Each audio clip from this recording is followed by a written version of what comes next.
Mukwana nkorukomo wakili Dan Sanomari kurwa Montezuma mochari egento kiabo mwana korukuna Sylvia igaruete omochomoko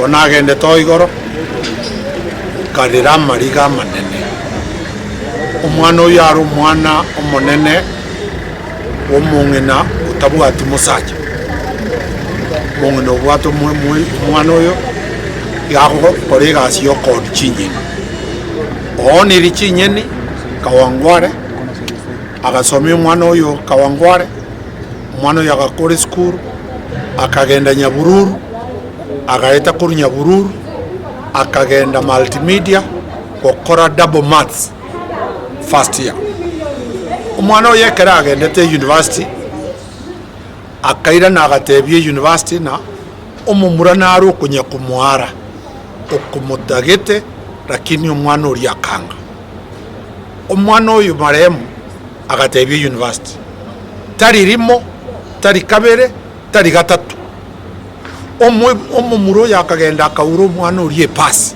yogwagachianga epasi ng'ina agatebie omwana oyo ng'anya ochega operate kuru Kawangware omwana akarwa university agasoka operate Kawangware eriago chakogenda university gachiete university ase ng'enchago chikokora amatemo akagendo ekeraiko omomuro yagacha agasoba nyumba gari akabwata omwana ori postmortem yakorurero yekorokina omomuro ori akabwata omwana ori akabong'enta amauge ebieboga igabunegete omubere bw'omwana ori nananyorigereri n'abanyagitari bateba naumiete ima iga narwaniri nabwate injuries ekorokina ekerare kong'entwa omwana ori natagete koresist lakini chinguru chikamokea ekera ng'ento omwana ori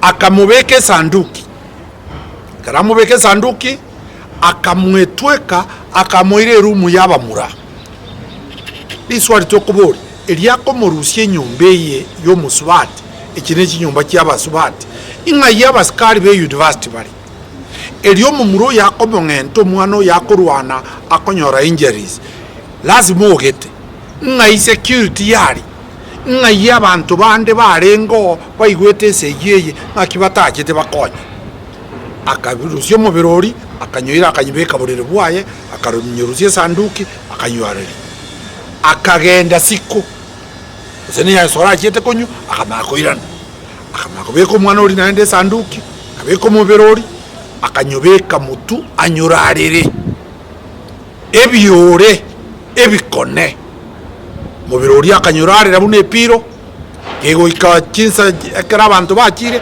akarusia omubirori akanyobogori akanyoira 4th floor akarina stairs baka 4th floor akaru 4th floor akagenda engasi yechichuma akarina igoro akagenda ashitangia machakari agachikoruto mubero uri koruo omusubati oyo ari omusubati kiro 60 ya 70 ngakia bogoreti esanduki ebwe kabaka igoro lazima abantu babeto saidi ya babere baiteto omwana oyo bakamubwatirana lazima abantu barengo babwatiranete kuhira omubere ori konyotukuta CCTV camera koika kiretu kirigererigwe inkikiabete iontenere buno omwana ogotenenera omugusi ekenegento tokoborina community yabagusi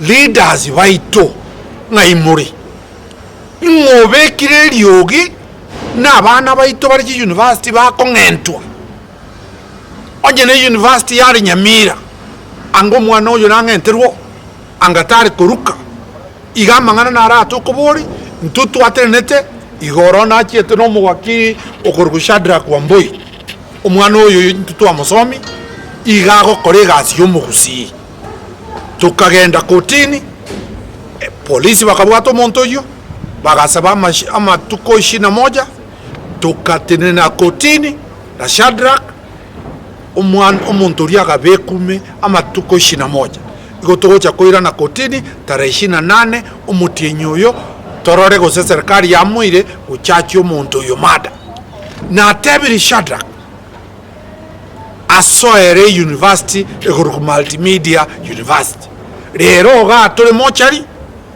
omwana osirete noyo bwe university teya igesirete ereme sosino ime twarosiri emipango igorekero nachitari twanyorete nchari nduru mwano mungurita akogenda kokora gasi bor family njaro setie pay bill yemichango kamurancha abantu baminto abagusi bari de diaspora abagusi bari gusi abagusi bari kenyengima toma omuchango gokonya omuchoyo kintaka abana batikaire babere pay bill yeko kuna Sylvia Kemunto ayaye enambe pay bill yere 806-2295 account number na ilietari yao tiganye irore 80 pay bill 806-2295 egente kyobu na nakebeka yogaki kurera nana eya kurire yene nangi ya mwanyagetinge tokonya abana batigara babere basome tokonya umwana yatinde kuna masikani elinde egesakwa na intu naritogosikwa kwa niaba yegeswahili igotobwate lo famu yane korukudanisa numari mogaka lakini intobwate NGO ekoruku sheria mtaani omwana oyo nero kwenye kwana tikakwana asege Swahili elinde aiwe swali utajimu kwa Kiswahili nyumotaraenda omutando bagote bangaga ariko rusio bolito noye kwanira ka sengenza banta bangi no bari abanyageta arimba babo bachekyo mubere bolito mboyo namba 1 kabere montorita committed suicide terute tiroche engente tanyweti mache umubere tobwati maje naende tabwati bolito ariko Rusia igabo bakobeka n'abantu bari batagete gosererio omwana oye rieta na noborito ariko Rusia abanyagetari bari babere chief government pathologist okoroku Dr. Johannes Oduor nero omunyagetari omunene okubare ebitondo kenyengima okanirana mwana ritabwate borito intwari getyo omunyagetari koru Kenyatta University omwarimu ogosomi Kenyatta University okorukuna Dr. Mwangi no arenga abwe family postmortem yatebire buritombu arengo mwana orite iteti omwana origangente twe ko bande postmortem report munyebeke kerase murigereri borimo kabirobu boyo igamangana ayo tigabe Shadrach tikakwane Kiswahili bagusimba ari bandi babyarire Nairobi baraba gusi lakini batari ko kwane Kiswahili kuna wale wa Kisii lakini hawajui Kisii wanajua Kiswahili utaelezea. Asante. Leo tumekuwa katika pilika ya kujua kisa na maana ya kifo cha marehemu dada yetu Sylvia Kemunto. Kwa hivyo leo tumekuwa na wale madaktari ambao haswa kazi yao ni ile ya pathologist, haswa ni kujaribu kufanya udadisi wa maafa ama kujaribu kufanya udadisi kwa miili za wale ambao wametuacha ili kuweza kukagua na kujua kwa ukweli kifo chao kilisababishwa na nini. Kwa hivyo leo tumekuwa katika mikono ya Dr. Johannes Oduor na daktari Madam Mwangi ambaye pia ni mwalimu wa wale madaktari katika chuo kikuu cha Kenyatta University. Kwa hivyo baada ya udadisi ule ambao umechukua takriban masaa mawili wameweza kutupatia taarifa kwa muktasari na wakatuelezea kwamba kulingana na utafiti wa mwili wa marehemu Sylvia Kemunto aliweza akaaga dunia baada ya pengine kupigwa na kitu butu katika kichwa chake, kwa sababu kulikuwa na alama fulani katika kichwa chake, ishara tosha ya kwamba aliweza kudhulumiwa na kupigwa kabla ya kufa. Zaidi ya hayo, inaonekana ya kwamba yule ambaye alitekeleza maafa haya na kwa sasa wale mandugu zetu wa kitengo cha ujasusi maarufu kama DCI wameweza kumshika jamaa fulani ambaye anaitwa Eric Mutinda Philip. Yeye ndio mshukiwa mkubwa sana katika maafa ya Sylvia Kemunto, na kulingana na ushahidi ambao tumeupata kutoka kwa madaktari ni kwamba marehemu Sylvia Kemunto aliweza pengine kunyongwa, alinyongwa sana na inasemekana ya kwamba kwa sababu ile kunyongwa na kukoseshwa ile hewa ndiposa akaweza kuaga dunia. Kwa hivyo hiyo ndio imekuwa ile pilika ya kujaribu kupata ni nini haswa kilimuua. Zaidi ya hayo kulikuwa na kumekuwa na usemi, kumekuwa na zile fununu za hapa na pale ya kwamba kifo cha kabla Sylvia Kemunto kuaga dunia alikuwa mjamzito ama alikuwa na mimba. Wale madaktari ambao wametusaidia kukagua mwili wa Sylvia Kemunto wameweza kutupatia ushahidi ya kwamba Sylvia Kemunto hakuwa mjamzito wakati ambapo aliaga dunia. Hakujinyonga, hakufa maji wakati ambapo aliaga dunia. Kwa hivyo kifo cha Sylvia Kemunto kilisababishwa na kitendo cha kinyama ambacho kilifanywa na mtu ambaye anashukiwa kwa sasa ni yule ambaye anaitwa Eric Mutinda Philip.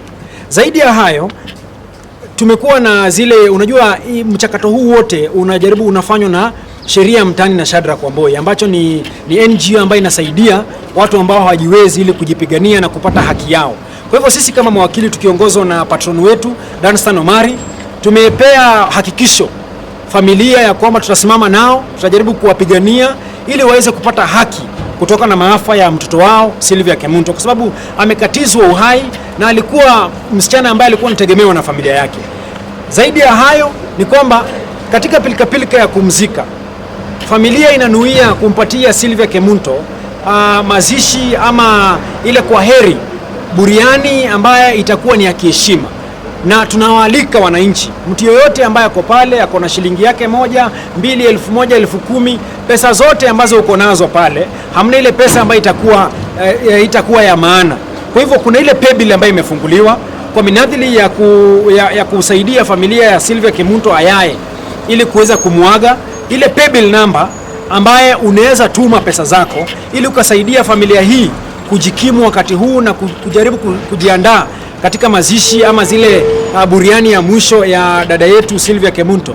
Kuna ile paybill number na ndaisoma kwa Kiswahili ni 8062289 na ndarudia tena, paybill ambayo unaweza tuma pesa ni 8062295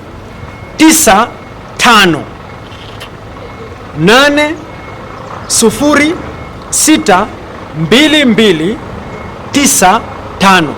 Nashukuru. Asante. Familia, mtu wa familia. The reports that we have found from the doctors and from the preliminary investigations is that this young girl was murdered in her room, then transported in an alleged briefcase from her room to the room of the suspect, where she was removed from the bag, placed on a bed of the suspect, and covered with a blanket. Left there, the man went. Later, he came back,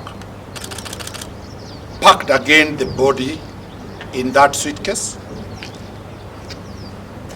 Then after packing the body in that suitcase, put it as a pillow on his bed. He lied on it. He became uncomfortable. He removed that suitcase, placed it aside. This is a university hostel, tiny. The room had 3 students, adults, male. One came at around 8. p.m. Another one came at around 11 p.m. The body lay there.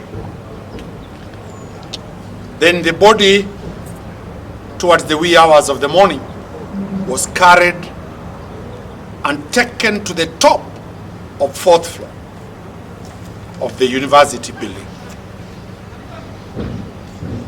To access the 4th floor, one needs to move up the stairs and move the ladder, the metal ladder, towards where the tanks, the water tanks, are stored. Then drop the bag or the body inside the water tank. It is humanly not possible that one person would have carried a body of a girl who was around 55 to 60 kgs. The questions the family are pushing across to the DCI and the ODPP is, one, what is the role of the university in protecting girls who are in the dormitories or the hostels that are owned by the university? Two, where were the security apparatus of the university? Because this is a hostel within the university. Third, I happened to be among the defense team of top Cohen's matter. Water tanks in institutions are properly manned and kept. Why? Anybody can go there, drop poison, and kill the whole university students, the population. Who was in charge of the area of water? There must have been a security guard positioned there. This happened during the day, not at night. Nobody saw when all these things were being done. We, as lawyers of the family, Shadrach will address that, we shall be moving with speed to get the university being part and parcel of this issue. Remember, this is an attack on femicide, killing based on gender. This is not an ordinary attack. And the country needs to be alert that if we are not ready to protect our daughters, they will be killed in public institutions, they will be killed in private hostels, they will be killed not because of anything, but because of the paranoid nature and the attack on women. We call upon all the women legislators, we call upon all the women organizations to come to the aid of this young daughter who faced death in a very cruel manner. Yesterday, we had a chance to go to the family. The mother is a single mother. She is coming from Kawangware. It is a deplorable issue. We have funded this thing through my law firm, wing of charity called Sheria Mtaani by Shadrach Omboy. It is an NGO we have that helps providing legal services and providing for financial support. We shall be opening an appeal to fund the burial, a decent burial for this young Kenyan who has lost death. We shall be appealing to every wish, anybody who is ready to assist this family. She was the only breadwinner likely, having her daughter doing double maths. It is not a joke.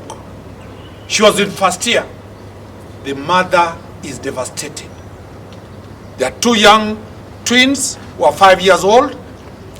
She doesn't know how to educate them. She doesn't know how to deal with them.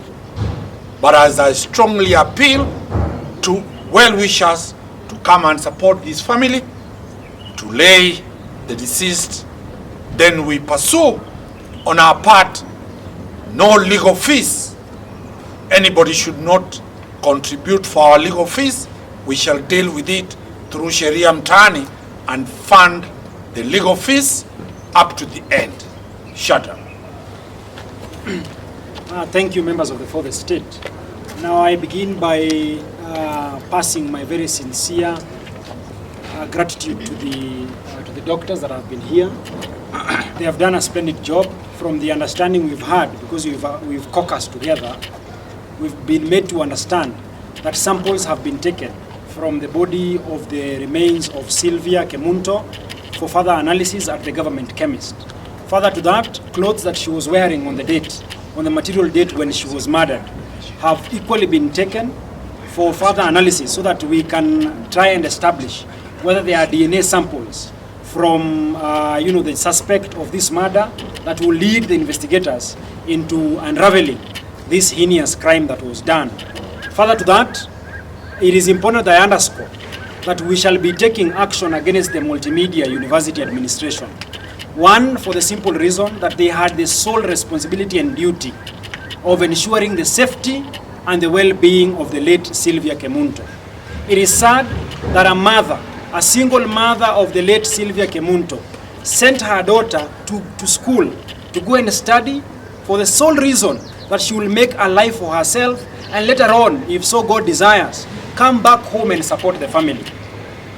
Only for her to return back with news and revelations that she is gone, she is dead under very mysterious circumstances. The question that we have asked and we continue to ask, where was the school administration?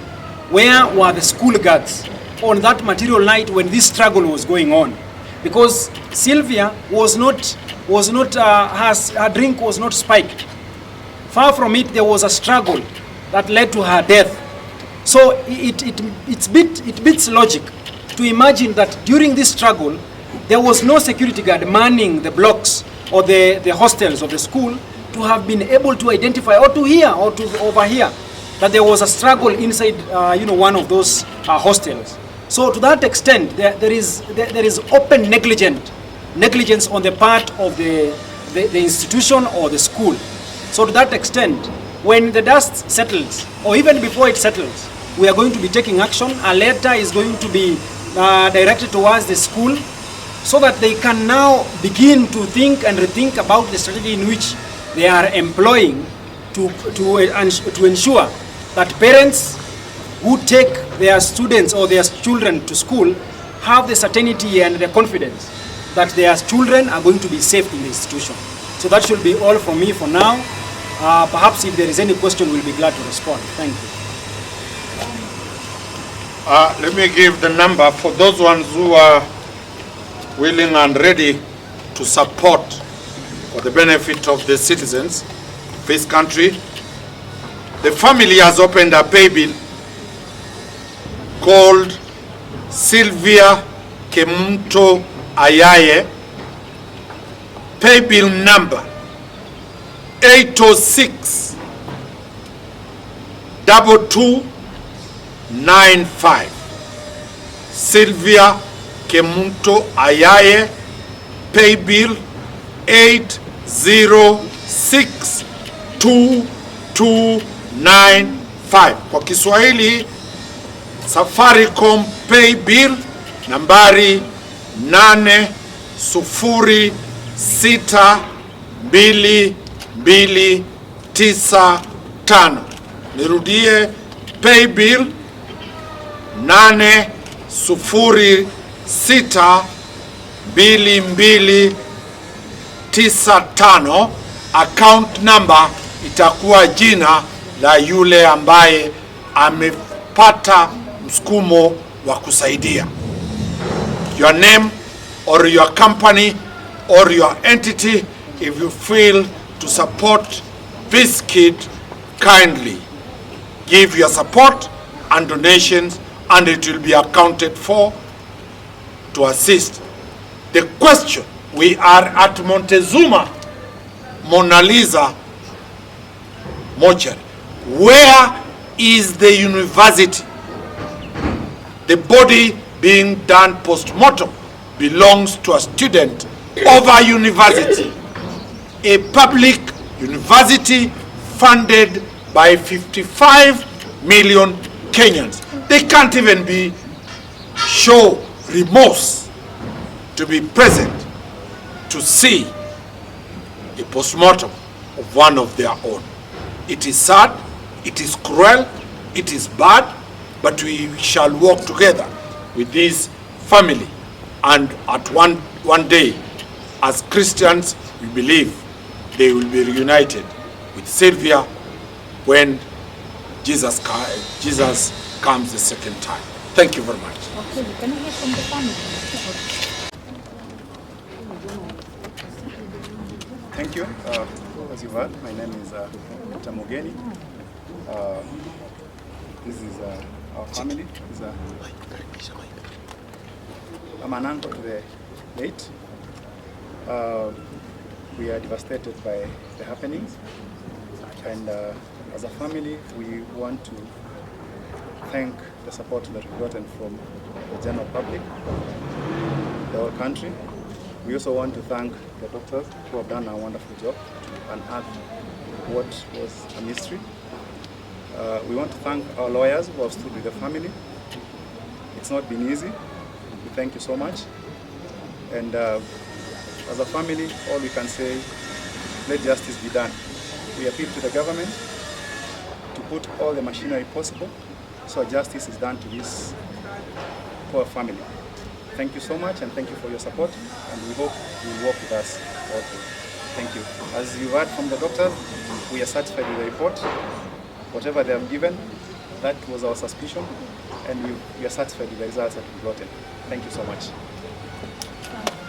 That the deceased was pregnant at the time and she was trying to abort, or somebody was trying to procure an abortion. What is the medical finding on that question? We took that observation into consideration when we examined the reproductive system of Sylvia. I can confirm to you that there was no evidence of someone who was pregnant. The service was closed. The uterus was also non-gravid, meaning that the uterus which was not having any baby inside. So there was no evidence of pregnancy. Doctor, also another issue that is of concern to the family is the question that this body, the lady committed suicide by drowning herself in a water tank. What is the medical and the pathological finding in that matter? Well, we didn't see any evidence of drowning because this is a person who had injury prior to being found in the water tank. Meaning that the injuries were preceded being found in the water tank. This person died because of strangulation and blunt trauma. There was no evidence of drowning. Lastly, on behalf of the family, this lady, according to you, was strangled. Are there any physical injuries occasioning or emanating from a struggle at the time of the strangulation? Yeah, we did what is called subcutaneous dissection of the body, in which we look at the tissues of the skin, and we look at the tissue and the skin of the upper limb. There are a lot of injuries, which you see in the defense injuries. So, to me, that showed me that this person was trying to defend herself prior to being killed. Probably the media, if there's any clarification from the doctors and the family doctor can say if there's any issue before the lawyers take care.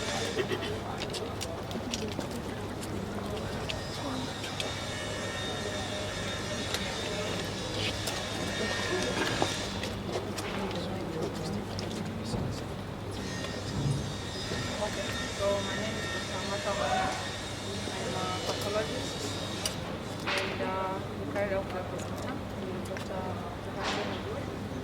And the findings are as said. There is evidence of strangulation and blood was trauma, and there are no features of drowning. Just to be clear, there has been a rumor circulating in the social media that she was found in a septic tank. Approximately for how many days or how many hours was the body in, if that could be determined? Okay, it's not a septic tank, it's a water tank. But it's difficult to tell because of the state of the body. It's quite moisture, so we can't tell for how long she's been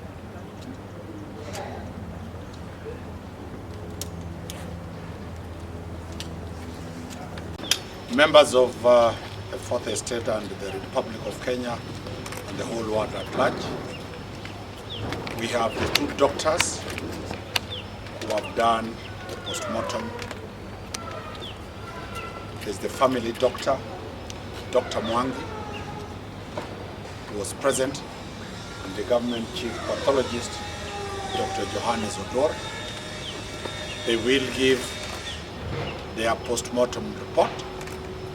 Then as family and as lawyers will address after that. Dr. Johannes. Yeah, so today we had an opportunity of doing a postmortem on the body of the late Sylvia Kemunto. It's a 20-year-old young girl who was found dead in a university campus.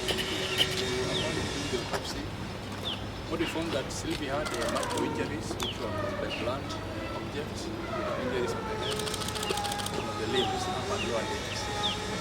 Apart from that, there were also evidence of strangulation. We saw injuries in the neck, which we see in who have been strangled.